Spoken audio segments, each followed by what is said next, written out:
Oxygen food and talk. তাই বাংলার ঘরে ঘরে মুখরোচক।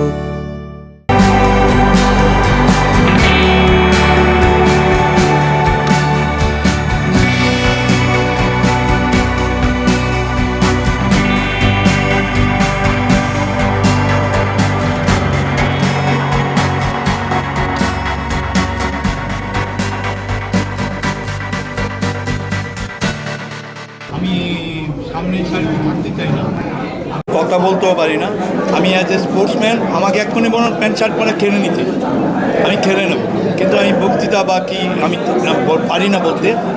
আমার হয়, আমি পেছনের সারিতে থাকতে ভালোবাসি, পেছন থেকেই কাজ করতে ভালোবাসি।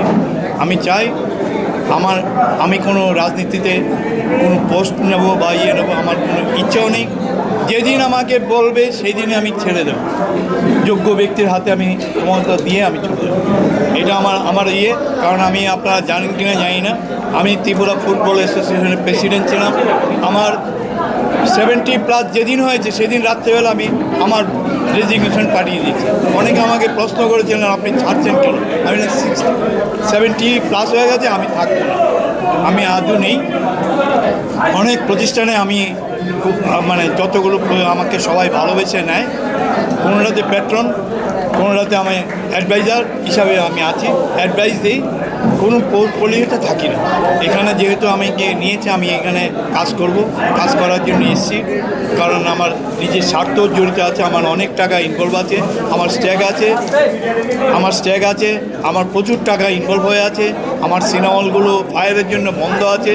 আমার নিজের স্বার্থ যেমন আছে, তেমনি অন্যান্য যারা আছেন তাদের প্রত্যেকের কথাই আমার ভাবতে হবে। যেদিন আমি পারবো না সেদিন স্ব ইচ্ছা, আপনাদের কাউর কিছু বলতে হবে না, আমি স্ব ইচ্ছায় ছেড়ে দিয়ে চলে যাই। আমি এইটুকু জানি, কাজ করতে পথ লাগে না, আমি কাজের জন্য এসেছি, কাজ করব।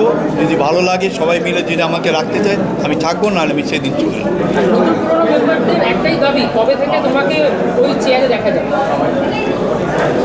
চেয়ার ছাড়া, আমি তো প্রথমেই বলেছি চেয়ার ছাড়া কাজ করা যায়, চেয়ারটা একটা নিমিত্ত মাত্র। ঘরটা ওরা তো চাবি দিলে, হ্যান্ডওভার করলে তখনই যাব, আদারওয়াইজ আমি জবরদস্তি নেব না। আইনের মারফতেই আমরা দখল করব।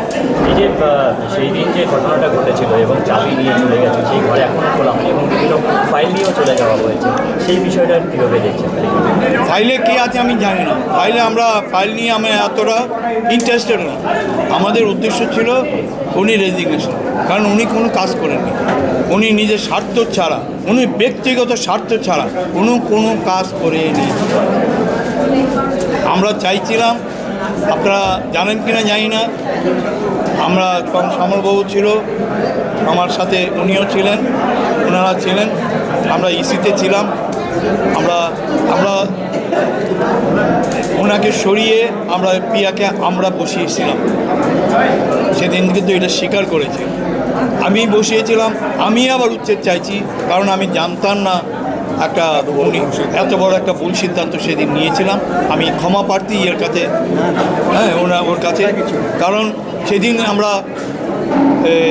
খাল কেটে কুমির নিয়ে এসেছিলাম, আমরা ভুল বুঝে ওকে নিয়েছিলাম। আমরা ভেবেছিলাম সরকারের খুব কাছের লোক, লিয়াজুটা থাকবে, সেই চিন্তা ভাবনায়, কারণ আমরা এখানে গিয়ে সবাইকে তেল দিতে পারবো না, সবাইকে কিছু বলতে পারবো না, কারণ এমনিতেই আমি যে পোস্টটা পেয়েছিলাম সেটা কিন্তু ওদের বিপক্ষে আমি দাঁড়িয়ে নিউট্রাল হিসেবে জিতেছিলাম। সুতরাং আমি জানতাম যে আমাকে ওরা ভালো চোখে নেয় না, ভালো চোখে দেখে না।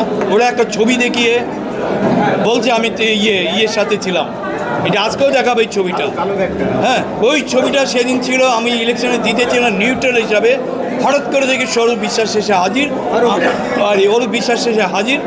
অরূপ বিশ্বাস সবাইকে পড়িয়ে দিয়েছে, আমি হতবাক। সেটা তো সেদিন এটা উচিত ছিল না, কারণ এটা নিউট্রাল প্লেস, নিউট্রালভাবে আমরা এখানে দাঁড়াচ্ছিলাম।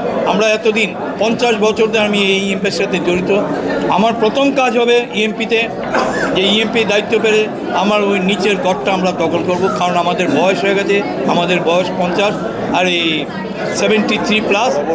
এখানে বরাবরই মিটিং হতো, এই মিটিং এখানে তুলে নিয়েছে নিচের ইটাকে ভাড়া দিয়ে দিচ্ছে। আমার কিন্তু প্রথম প্রোটেস্ট, আমি কিন্তু থানাতেও ডায়েরি করেছি ওদের এগেনস্টে, এরা নিচে নাকি ভাড়া আন্ডার টেবিলে পয়সা নিয়ে দিয়েছে। আর একটা ক্লাব বোর্ড যেটা, সেটাও আমি থানায় ডায়েরি করেছি, 50 লক্ষ টাকা ওই এর এগেনস্টে নিয়ে গেছে।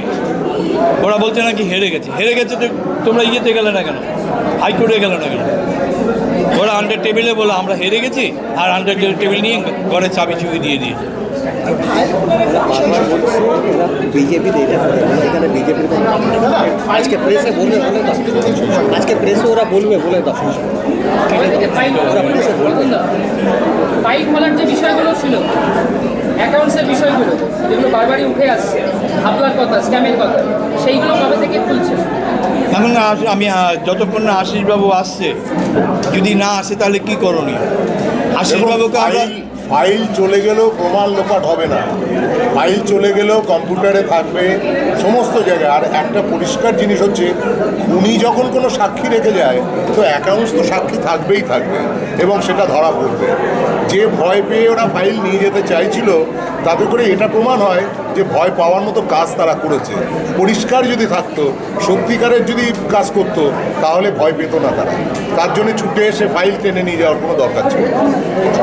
আচ্ছা দাদা, আজকে যে মিটিং, আজকে ওরা একটা আলাদা বেসিসে মিটিং করার চেষ্টা করছে, মিটিং হবে আর কি, তো ওরা ইনভাইট তো তারা আজকে মিটিং করছে না, ওখানে গিয়ে মিটিং করছে, একটু বিষয়টা কি? এটা তো এখন আপনারাই প্রশ্ন করুন ওকে, কারণ আমরা তো এখানে ও বুঝতে পেরেছে যে এখানে আসলে ওর অসুবিধা আছে। এগুলো আপনারাই জিজ্ঞেস করুন। জিজ্ঞেস করলেন ইম্পাতে নয় কেন? ইম্পাতে করলেন না কেন? ইম্পা তো আপনাদের জায়গা, আপনারা তো বলছেন ইম্পা আপনাদের জায়গা, ওরা জোর করে জবরদখল করেছে। তো জবরদখলকারীরাই তো আজকে প্রেস কনফারেন্স করলো, আপনাদের তো দেখা পেলাম না। অথচ আপনারা প্রেস ক্লাবে করছেন, তার মানে কি আপনারা মেনে নিয়েছেন আপনাদের পরাজয়? আপনারা প্রশ্নটা আপনারাই করুন। আমরা তো এর উত্তর দিতে পারবো না। আর কিসের প্রেস আমরা তাও জানি না, একটা এজেন্ডা থাকে। এরা এখন চাইছে একটা কলুষিত করা, কয়ে আমাকে ধরে আমি কে, আমি কি ছিলাম, আমি তৃণমূল ছিলাম, আমি বিজেপি, আমি কবে বিজেপি ছিলাম, আমি কবে তৃণমূল ছিলাম। এটা তো এই জায়গাটা তো বিজেপি তৃণমূলের জায়গা নয়। তাহলে আমি জিতলাম কী করে সেদিন? আমি নিউট্রাল হিসেবে জিতেছি, দুবার আমি নিউট্রাল হিসেবে জিতেছি। আমি চেয়ারম্যান হয়েছি, আমি 8 বছর আমি চেয়ারম্যান ছিলাম। আমি হঠাৎ করে এসে আমি চেয়ার দখল করি, ওদের কার্যকলাপে আমি আসিনি।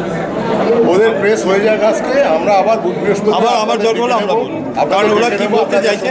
এই সপ্তাহের মধ্যে আবার একটা ডেকে আপনাদের সমস্ত প্রশ্নের উত্তর দিয়ে দেবো, কারণ ওরা যে আজকে প্রশ্নগুলো করবে তার এগেনস্টে তো আপনাদের বক্তব্য থাকবে, আমরা আমাদের কথা বলবো। আজ এই পর্যন্তই থাক, এরপরে আপনাদের সাথে নিশ্চয়ই দেখা হবে, যোগাযোগ হবে। আর যদি কারোর কোনো ইন্ডিভিজুয়াল প্রশ্ন থাকে, রতনদাকে স্ট্রেট ফোন করবেন, উনি তার উত্তর দেবেন।